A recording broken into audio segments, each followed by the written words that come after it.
आज हम बनाएंगे रक्षाबंधन स्पेशल मिठाई। इसे बनाना बहुत ही आसान है, खाने में भी टेस्टी है, बहुत जल्दी बन के तैयार हो जाती है। हेलो फ्रेंड्स, आप सभी का हमारे आई किचन में स्वागत है। चलिए इसे बनाना शुरू करते हैं। इसके लिए सबसे पहले हम गैस ऑन करके कढ़ाई हमने गरम कर लिया। अब इसमें हम डालेंगे घी हम ले रहे हैं 3 बड़े चम्मच हम घी ले रहे हैं। अब घी को हम अच्छी तरह से गर्म होने देंगे। जैसे ही हमारा घी गर्म हो जाए, अब इसमें हम ऐड कर लेंगे मैदा। हम मैदा ले रहे हैं 1 कप मैदा। आप अपने पसंद के हिसाब से क्वांटिटी कम ज़्यादा कर सकते हैं।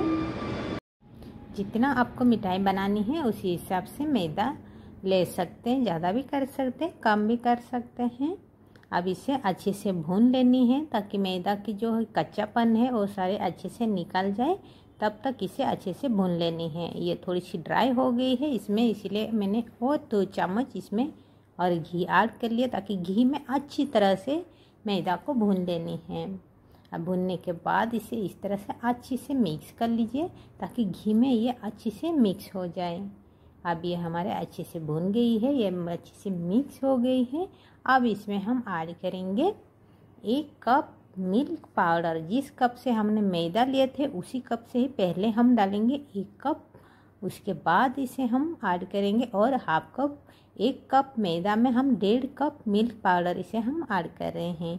आप अपने पसंद के हिसाब से कम ज़्यादा कर सकते हैं। इसमें भी क्वांटिटी आपको ज़्यादा चाहिए मिल्क पाउडर तो और ज़्यादा ऐड भी कर सकते हैं, कम चाहिए तो कम भी कर सकते हैं। अब इसी तरह से दोनों चीज़ को अच्छी तरह से मिला लीजिए। जब इसे मिलाना है ना तो गैस फ्लेम को अप कर दीजिए, बिल्कुल ही अप कर दीजिए।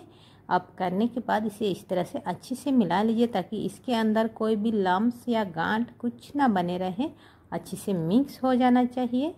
अब ये देखिए हमारे अच्छे से मिक्स हो गई है।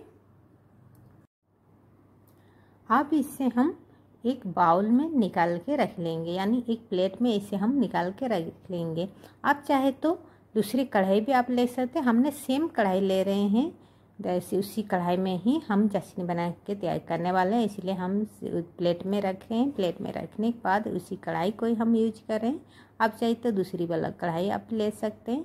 उसी कढ़ाई में ही हम लेंगे पहले 1 कप चीनी, उसी कप से हम लेंगे पानी। उसी कप से 1 कप पानी ले रहे हैं। अब इसे अच्छी तरह से उबालने दीजिए ताकि एकदम गाढ़ी सी हमारे जो चटनी बन के तैयार हो जाने चाहिए। तब तक इसे अच्छे से मिलानी है, अच्छे से उबालने दे दिए हैं।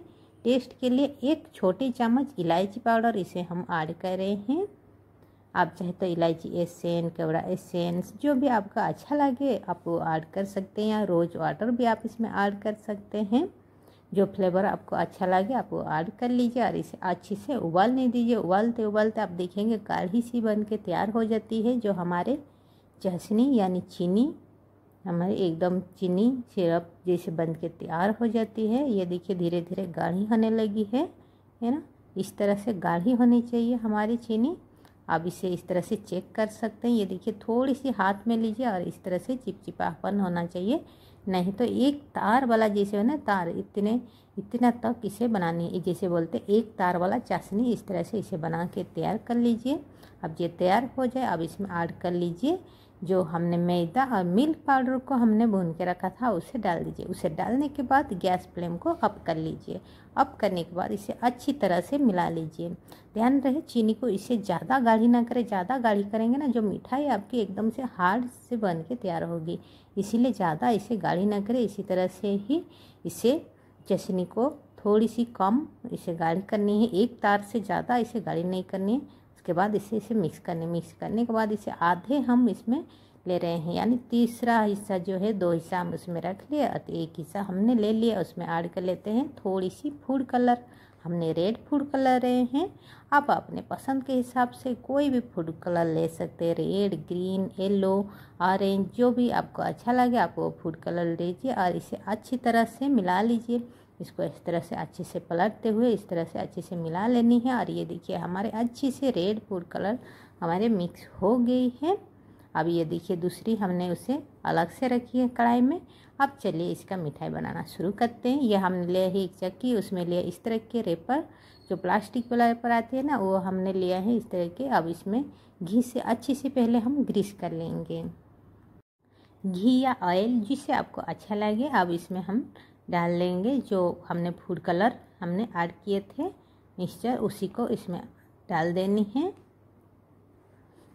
घी में डालने से ना थोड़ा टेस्ट अच्छा लगता है मिठाई का, इसलिए हम इसमें घी में ही इसमें डाल के इसे हम फैला रहे हैं। इस तरह से इसे पतली आकार में इसे फैलानी है। ने देखिए इस तरह से इसे चारों तरफ इस तरह से धीरे धीरे करके इसे फैला लेनी है। आप चाहे तो हाथ की मदद से भी कर सकते हैं, हम स्पैचुला की मदद से ही इसे हम इस तरह से फैला रहे हैं। ये क्योंकि थाल जैसा हल्की सी गर्म है और ये हमारे अच्छे से बन के तैयार हो गई है। अब इसे हम साइड कर लेते हैं। ये हमने दूसरी रेपर लिए हैं, उसी में भी सेम उसी तरह से घी में इसे ग्रीस कर लेनी है। ये हमने इसे भी अच्छे से ग्रीस कर लिया। और जो बिना कलर वाला हमारा मिक्सचर तैयार है उसे इसमें डाल देनी है। इसे भी इस तरह से फैलानी है, चारों तरफ से अच्छे से फैला लेनी है। उससे भी जो रेड कलर है उससे भी थोड़ी सी मोटी होनी चाहिए और थोड़ी सी चौड़ाई भी होनी चाहिए, उससे थोड़ी सी चौड़ाई होनी चाहिए। इस तरह से ये देखिए हमने इस तरह से अच्छे से इसे फैला लिए हैं। अब इस तरह से स्पैचुला की मदद से इसे इस तरह से घिस लीजिए, एकदम से प्लेन हो जाती है। ये देखिए इस तरह से हमारे बन के तैयार हो गए है, ये हमारे रेडी है। अब इसे इस पर क्या करेंगे, जो रेड कलर हमने लिया था इसके ऊपर हम डाल देंगे। ये देखिए इस तरह। अब इस रेपर को हटा लेनी है। अब इसे इस तरह से इसके ऊपर अच्छे से इसे सेट कर लेनी है। इसे चारों तरफ से इस तरह से पहला तो इसे चारों तरफ से अच्छे से इसे सेट कर लीजिए पहले। और ये हमारे अच्छे से सेट हो गई है। अब एक किनारे से इस तरह से इसे पकड़नी है और इसे फोल्ड करनी है। ये देखिए रोल करनी है, यानी गोल आकार में। उसके बाद प्लास्टिक की मदद से इसे इस तरह से धीरे धीरे इसे रोल करते जाना है।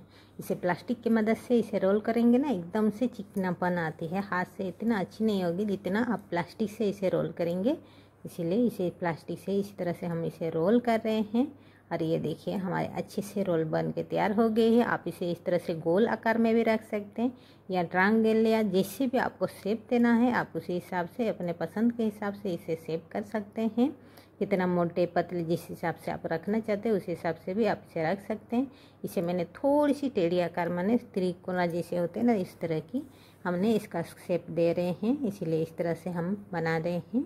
अब इसे क्या करेंगे, ठंडी होने देंगे फ्रिज में। ठंडी होने के बाद इसे हम निकाल रहे हैं फ्रिज में। इसे हम 10 मिनट 15 मिनट तक इसे हमने रखा। उसके बाद इसे हम निकालें। आप चाहे तो बाहर में भी इस तरह से रख सकते हैं। बाहर में रखने से आधे घंटे तक इसे छोड़ दीजिए, अपने आप सेट हो जाती है। उसके बाद अपने मन पसंद के हिसाब से इसे पीसेस कर लीजिए। आपको जितना बड़ी छोटे जैसे चाहिए उसी हिसाब से आप पीसेस कर लीजिए। और ये देखिए हमारे कितना अच्छे से मिठाई बन के तैयार हो गई है ना, कितना सुंदर लग रही है देखने में भी, और टेस्टी भी बहुत ही अच्छी लगती है। बच्चे भी बहुत खुश होकर खा लेते हैं, जैसे हम मार्केट से दुकान से लाते हैं ना, सेम उसी तरह। ये देखिए इसी तरह से रंग बिरंगी रक्षाबंधन में मिठाई इस तरह से बन के तैयार हो जाती है। तो और ये देखिए हमने इसी तरह से इसे गार्निश करें, देखिए कितना सुंदर लग रहा है ना। एक बार इसे ट्राई कीजिएगा ज़रूर इस रक्षाबंधन स्पेशल। आप सभी को हमारी तरफ से हैप्पी रक्षाबंधन। आई होप कि मेरी वीडियो आपको अच्छी लगी होगी, हेल्पफुल होगी। तब तक हमारे चैनल को लाइक, सब्सक्राइब, शेयर और बेल आइकन बटन को दबा दीजिए ताकि हमारे नोटिफिकेशन सबसे पहले आपके पास पहुंच जाए। फिर हम मिलते हैं और एक नए वीडियो के साथ। हमारे वीडियो देखने के लिए thank you so much. Take care, bye bye friend.